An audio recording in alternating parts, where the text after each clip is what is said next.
A gas station owner in Stone County is speaking with Color 10 tonight following claims from customers and a mechanic that water in the station's fuel tanks damaged their cars. The vice president of MULE Express and Highway DD tells Color 10 he's aware of the situation that happened last week. The problem has been fixed and the station is working with car owners who've been affected. Color 10's Parker Paget is live outside that gas station tonight.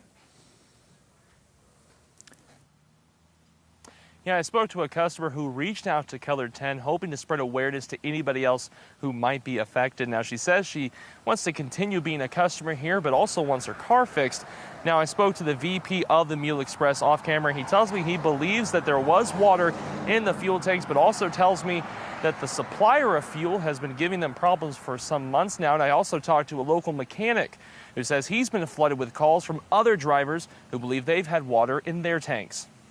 My car started acting up. It started kind of shuddering and acting like it was going to stall, and a little bit of like bucking. Customers who bought fuel from the MULE Express have reached out to Color 10 after having problems with their cars. I noticed that I was trying to accelerate and my car stopped accelerating like normal. A local mechanic tells me he's had calls and believes water is the problem. The water obviously sinks to the bottom of the tank, and it's trying to start off of water, which it will not run on water. It is water. I've had to sample for several days, and it's gone now, but there was a lot of water in that fuel. The gas station says they've had problems with their fuel supplier since it was bought by another company. And we've had multiple issues with them ever since this has happened, so I would say this is a second big issue that we've had that has caused some issues. We've talked to a couple other independent operators and kind of have been using the same issue as well.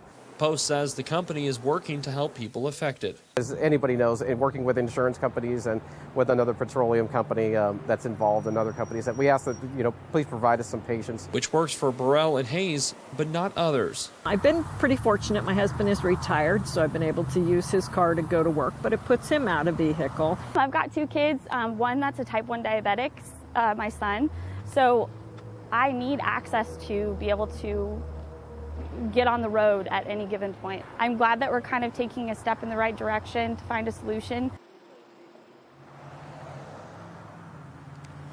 Hayes tells me the insurance company for the gas station has launched an investigation to determine fault, whether it was the MULE Express or the fuel supplier. Now, the MULE Express tells me if anybody else has had similar problems to contact the gas station and give them your information. Reporting live in Stone County, Parker Paget, Color 10 News.